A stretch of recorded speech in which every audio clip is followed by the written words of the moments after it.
So when it comes to 5-wire switches, there's multiple manufacturers, multiple places you can get them from, multiple sizes. You have 16 millimeter, you have 20 millimeter, you have 12 millimeter. The one common thing about all of these switches is they work exactly the same. No matter how many wires they have, no matter what color those wires are, a switch always does exactly what a switch does. It stops the flow of traffic or it allows the flow of traffic. So don't get tied up into, oh my switch has 2 blues and 2 reds and that's it. Or mine has a white wire and not a yellow wire. Or mine doesn't have the green wire. What do I do? We're going to figure that out right now. So the very basic idea of a switch, if you think about a switch like a drawbridge on a road that allows traffic to flow or stops traffic from flowing. And in this instance, the traffic would be positive voltage or negative voltage. You can switch either one. So when the switch is up, like the drawbridge is up, voltage cannot flow across that switch and it stops power from getting to whatever it is you're powering. In this case, most of them are the amplifiers or low voltage cutoffs. When we close that switch, well, the drawbridge comes down and traffic is now allowed to flow. That's the basic idea of a switch. So some of the most confusing is normally open, normally closed. You hear that all the time. What the heck does that mean? Well, what you're looking at right now with the switch being down, that is the normally closed side of the switch, meaning all of the time voltage is allowed to flow. As soon as power is put to it, traffic goes across it. Normally open is this side of the switch. It does not allow. Traffic stops right here and waits. When you close that switch, push it in, well, that inside closes that drawbridge and allows the traffic then to flow, or the electricity to flow. That is your normally open side. That is the side that you're going to wire everything to that you want to come on when you push the switch in. The normally closed side of the switch, like you're seeing now, that's always closed, is typically not used in our builds. So that wire, no matter what color that wire is, can be removed from the circuit. So now let's talk about the differences in switch designs. So in some cases you have just a 2-wire switch. Some cases, like the most common we use, there's a 5-wire switch. So what's the difference, right? Well, there is no difference in what the switch actually does. It stops and it allows electricity flow. That's it.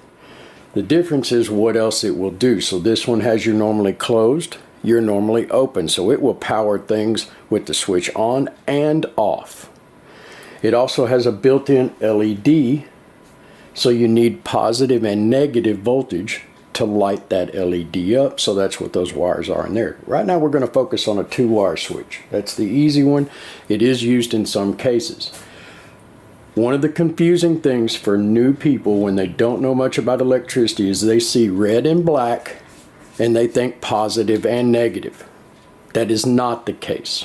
Remember, it stops the flow of traffic. It does not combine eastbound and westbound together. What would happen if we did that? If we merged both lanes together, we would have a big crash, right? Well, that's what happens if you put positive and negative together. As soon as you close that switch, you create a huge crash. So this is only for one direction of travel, meaning one voltage. Positive goes in, positive comes out. Or negative goes in and negative comes out. Do not hook a 2-wire to your positive and your negative. It's only for positive or negative. Okay, so let's dive into how do I wire a 5-wire switch for my boombox build. I'm going to bring up a wiring diagram because it's going to be almost impossible to see in video the back side of these switches. But When you remove this wiring harness, on the back here, there are little embossed symbols. There's going to be a C, an NC, an NO, and then typically for the 5-wire you'll see a plus and a minus, right? So that is your common, your normally open, and your normally closed. Well, we've already talked about what normally open means. That means it's not flowing traffic until we close the switch. Normally closed, meaning when the switch is off, traffic is flowing.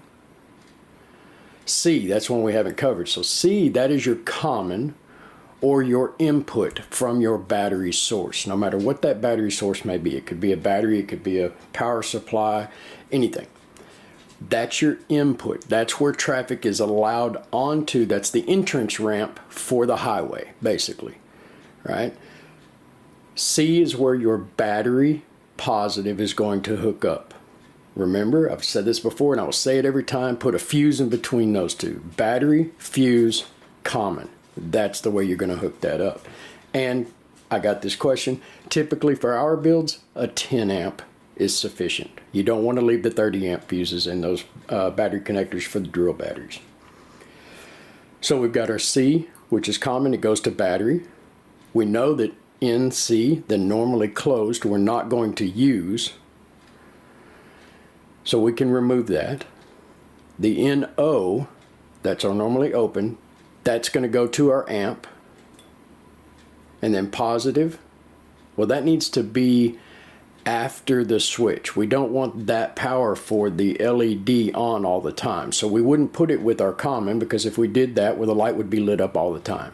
We want the positive wire for the LED to combine with our normally open switched output.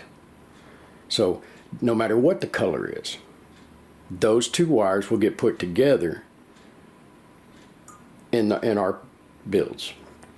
And then the negative, well, that's the one time that you're going to put a negative to the switch, because it's not actually going to power, it's going to the LED. So your negative for the LED will go to your battery negative source. And the last piece of information for this lesson about switches is going to be the difference between a latching switch and a momentary switch. So they are basically what the name states. A momentary switch is only going to allow flow of traffic while the button is being pushed and held in place. A latching switch actually pushes in, latches in the closed position, and stays until you push it in again, and then it will come out and stop the flow of traffic. So when you're ordering switches, make sure that you're looking in the details and getting a latching switch for boxes where you want it to stay on and not have to hold the button all the time. And I'm going to try to show you an example of a latching so you can see where that's kind of flush across there. And then when you push that switch in, see how it stays down inside? That is a latching switch. And if I push it again, well, it comes back up. A momentary switch, you would push it in and it would come right back up as soon as you let go. It would not stay down.